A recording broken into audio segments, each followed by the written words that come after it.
Hello there, everybody.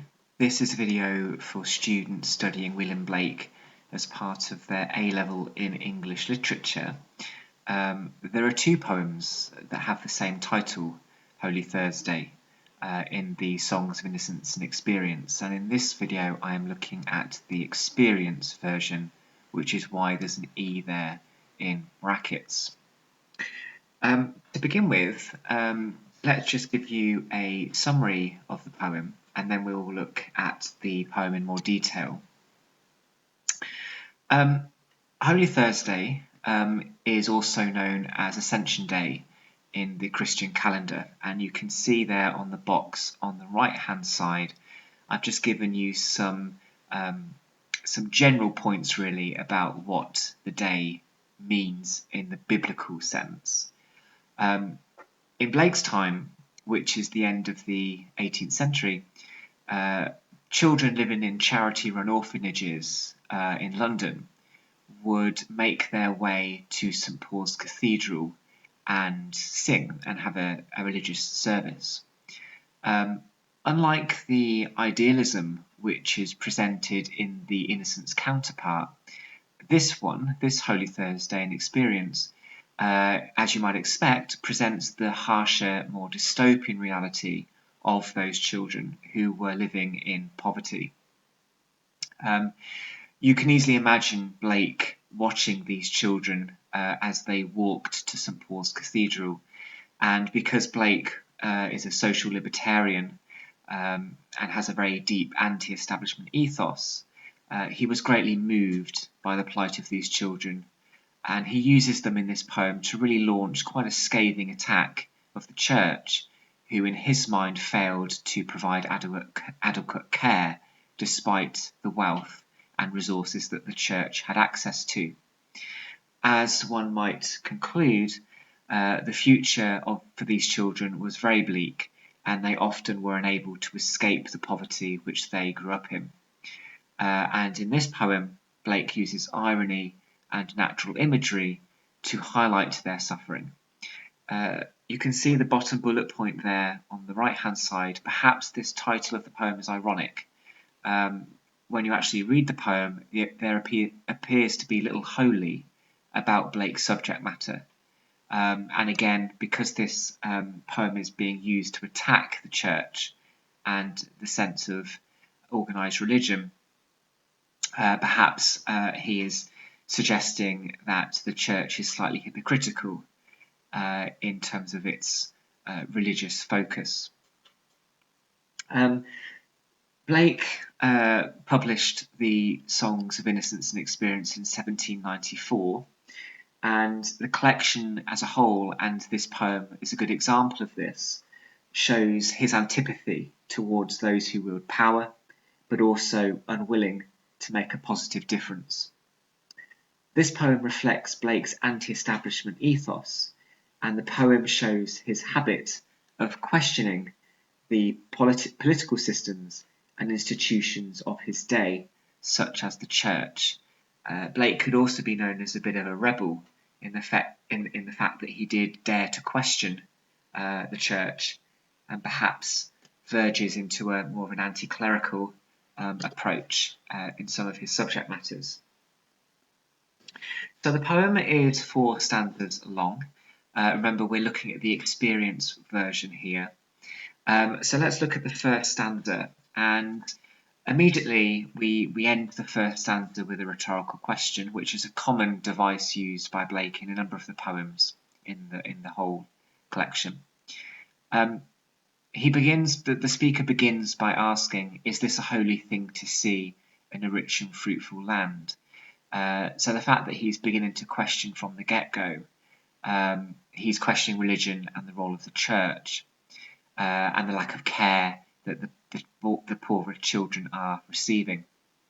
Got those two adjectives, rich and fruitful, which is almost at odds with what Blake is seeing. What Blake is saying is it's unacceptable that children suffer in such a place, that a place that has poverty in it cannot be called rich and fruitful. He's questioning really the credibility of a rich society, If a society is rich, and of course this was the time of the Industrial Revolution and a lot of revenue generated by a boom in industry and output, Blake is questioning, well, where is that money going? And the conclusion tends to be that it stayed in the pockets of the rich and did not trickle down, let's say, to those who are in poverty. In 2022, of course, it's interesting that these poems continue to have relevance in why we study them. It's often why we study literature, because it helps us understand our modern lives as well. He uses the word babes, which again I would suggest emphasises the innocence and vulnerability of the children, and what they're going through, their misery, is the opposite of the Christian notion of care and compassion. We're told that these children are fed with cold and usurious hand. And usurious means lending money with a degree of greed and the preparedness to exploit those. We have here an example of Sine Doce. The hand refers to those who may capitalise on loaning money, but of course if you loan money to people that are poor, they're not going to be able to repay it, at least quickly, and that will add to their suffering. So think of loan sharks, for example, payday loans with huge interest rates. There is something unethical about giving money to somebody that won't be able to pay it back and then expecting them to pay an extortionate interest rate. So again, there are modern links to this poem.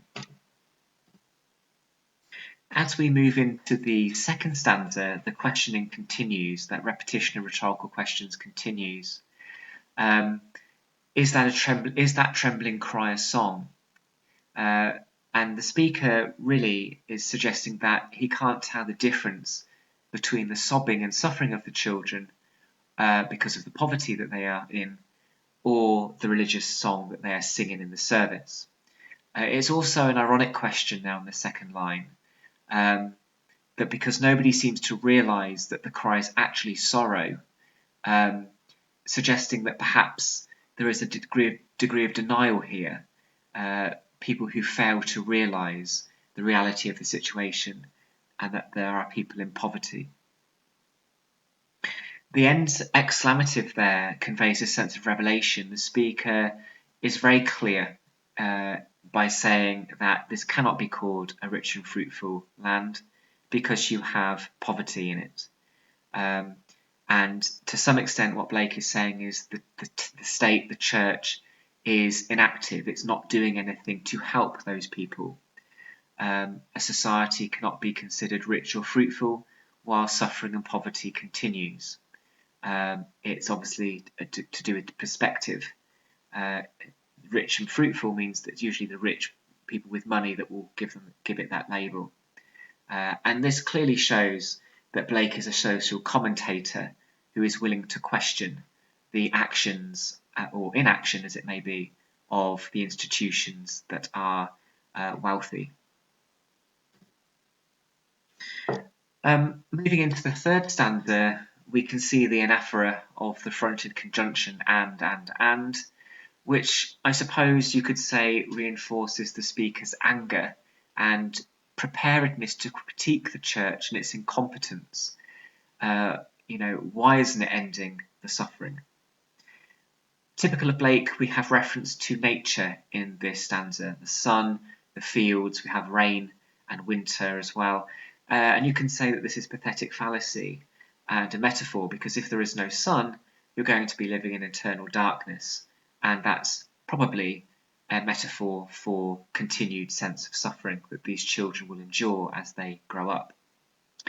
We have the alliteration of bleak and bare, monosyllabic, quite harsh sounding adjectives, again disagreeing with the fact that this is a fruitful land. This is a place where nothing grows, where harvests are poor. There is nothing to reap. The fields could be symbolic of the children's futures. The failing crops symbolise how the church has failed the children, leaving their lives bleak and bare in its wake. We also have reference here to thorns, suggesting a poor quality of life that these children will have when they leave childhood and enter the world of adulthood, hard lives to be endured. In other words, if you grow up in poverty, it's more likely perhaps that poverty may continue. Blake was not an atheist. He did have faith, but for Blake, he believed in I suppose, the pure, organic sense of religion, which is love, compassion, and so on. So here, the thorns may also be reference to Christ's crucifixion, who of course died for the sins of others. So there might be something sacrificial here in the presentation of these children. They have been sacrificed perhaps because of the incompetence or inactivity of the elite. And there is also eternal winter. So not only is there no sunshine, there's eternal winter, which has connotations of bleak, deathly, dystopian depiction of society, as well as a degree of hopelessness. And it's typical of Blake to use the seasons as metaphors for the societal situation, so winter is often used in a number of poems to do with a sense of poverty or suffering or exploitation and so on. This is a society that is enveloping the children, and what I mean by that is there is no escape from the reality of their bleak lives. And if, of course, we had eternal winter, much of nature would die, because there is no spring, no summer, there is no warmth from love or comfort that these children experience. And then as we move into the last stanza, the sun and the rain and the nature imagery continue. And of course, sun and rain is crucial, is fundamental for growth of plants, for example. And this is clearly, again, a metaphor for the well-being of children, suggesting that it's unnatural for children to suffer because they are innocent.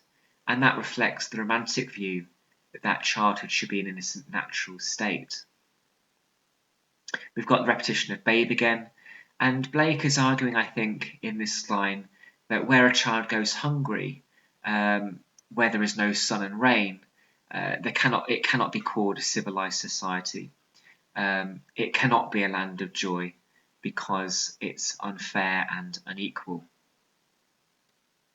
And the poem finishes with the line, "Nor poverty the mind appall," and the word appall there is basically telling us that Blake is appalled at the way society treats these children and just those who are in poverty in society generally. They appear to be doing little to remedy the situation, and in effect perhaps put more effort in keeping the poor in poverty and keeping the huge divide between those who have and those who have not. So in Blake's vision, no world can truly be joyful and holy when anyone within it suffers from the anguish of poverty or hunger. Blake sees no reason to celebrate at this church service when so many of the children of the city are going hungry. Going back to the sun and rain idea, crops fail when there is no sun and rain, as we know from the effects of global warming. And as a result of that, what Blake is saying is that children are also deprived of a basic necessity, which is food. And this could emphasise how Blake and other romantics are simply asking for a suitable and sustainable life for these children, which is something that those in the privileged Church of England and its wealthy benefactors already have and take for granted. So this is a slightly more complex poem because it's, again, ambiguous in the sense that it's not a straightforward or clear, perhaps, attack of the church or some kind of establishment. There is a degree of irony, there is a degree of metaphor, but it is showing, again, how Blake is prepared to champion the rights of the individual, champion the rights and innocence of children to be preserved, but also how he is critical of a society that allows such suffering to continue.